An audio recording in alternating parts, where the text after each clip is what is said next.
Hello, it's one more decade, and I am finally watching season 3 of My Youth Romantic Cum Shot Comedy is gay as I expected. The Hensuki dub is great. You heard me? The Hensuki dub is fucking great.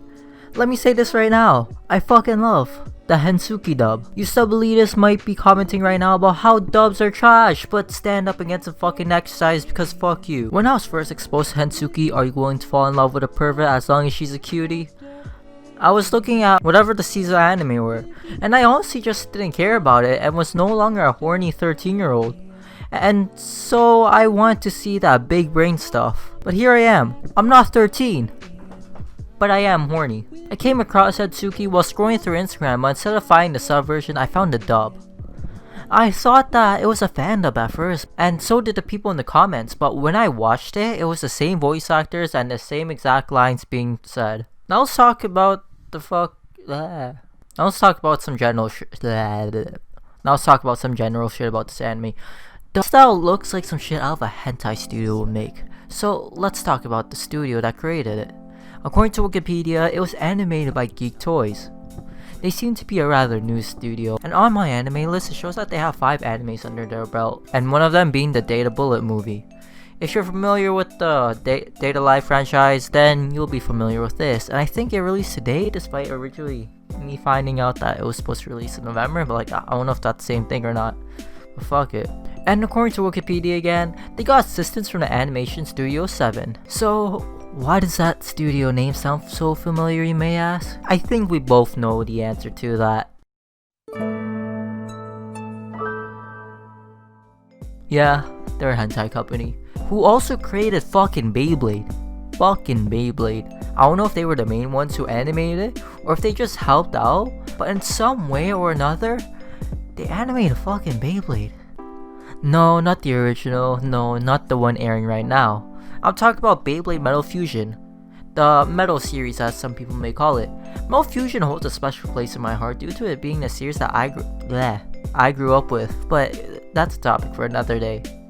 But going back to the main topic, in Hensuki we follow our main character Keiki. After his calligraphy club ends, After his calligraphy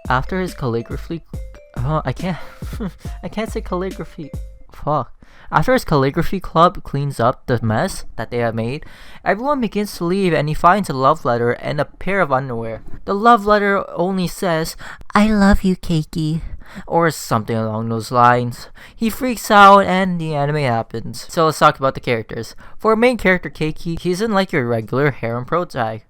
This guy doesn't get overly flustered when he sees 2mm of some tits. Well, technically he does, but that's because those curls are straight up trying to fuck him. The reason why he isn't like your typical version protag is because he's devoted to the underwear love letter girl, or what they call in the anime, Undirella. Ain't none of these girls gonna remove that chastity belt from him. Other than that, there's not much to say about it. Also, his catchphrase is balls. Don't ask me why, it's probably because the Funimation guys were having fun. The dog girl sounds like Akino from High School DD, but I later found out that she wasn't voiced by the same voice actor. But to be honest, I'm not a fan of her voice in a dub. I'm not sure if it's actual voice acting, or maybe it's because the voice didn't match the art style. That last point may be it. I think that voice would sound better for a more, I guess you could say, mature art style. Just like High School DD, as I said before. And her kink. This is what's important. Her kink is that she wants to be a pet. She wants an owner. And that owner being our main character, Keiki. That's all. That's everything about her. We then come to the next girl, who's the opposite of dog girl, but she doesn't want to be owned. She wants to be the owner. There's this one scene where she took her underwear off and shoved it into our main character's mouth. No, I don't have anything else to say about that. She's blonde and has a small body. She's one of the 2 girls, the first one being the dog girl, who are shown the most throughout the anime, basically acting as rivals. The white-haired lolly, Otori Koharu, is alright. She's just a stalker character who wants to fuck the main character's best friend and ends up helping out with Keiki to find Undirella. So let's talk about that best friend, Shoma. According to Keiki, he has a knight complex or something. That means he wants to be the guy who saves young women from harm. And the lolly would have been the perfect girl for him, except for the fact that she's older than him. Why is that a problem, you may ask? Remember how I said how he wants to save young women? Well, He's basically a fucking lolicon. Their relationship does slowly progress throughout the series, so I guess it turns out alright for them.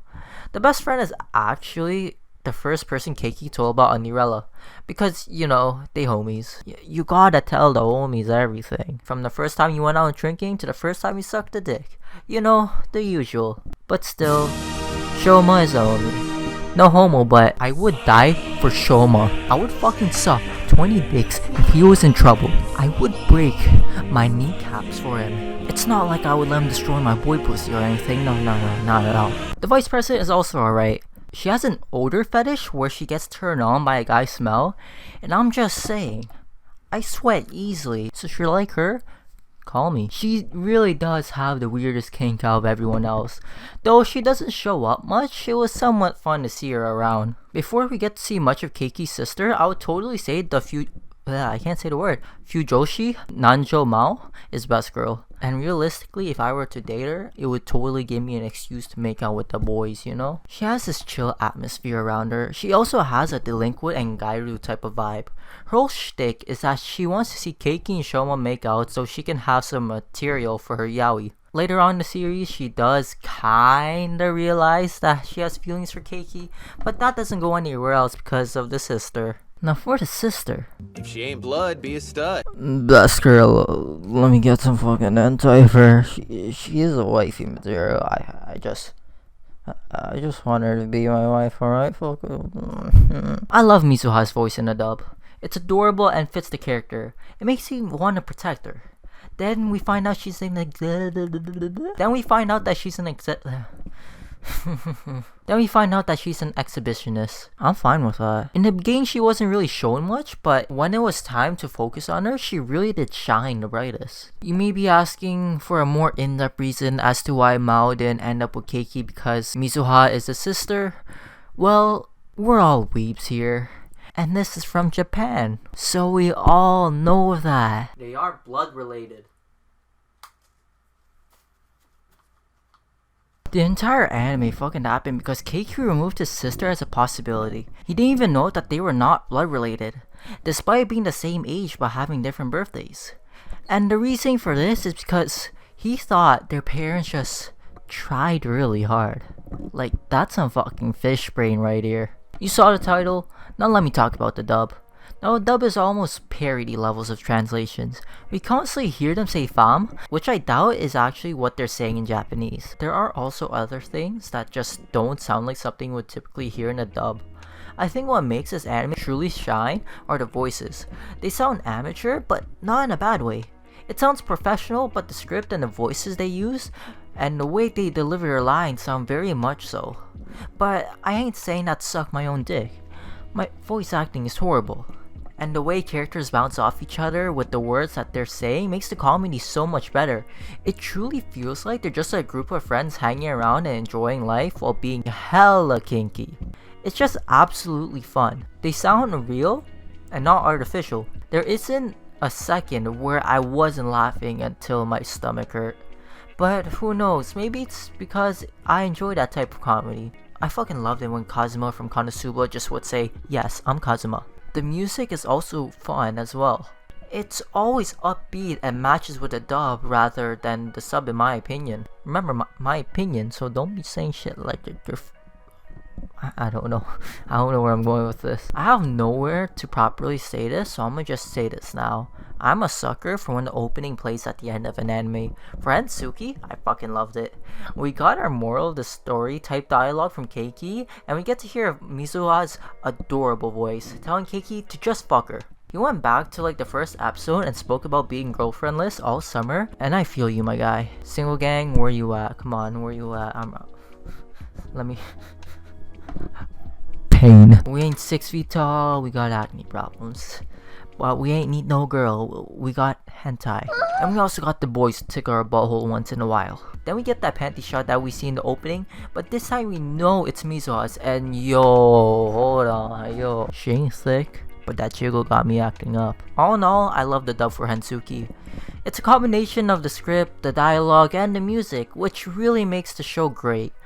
That's all for today, so subscribe because why not, and well, watch some hentai.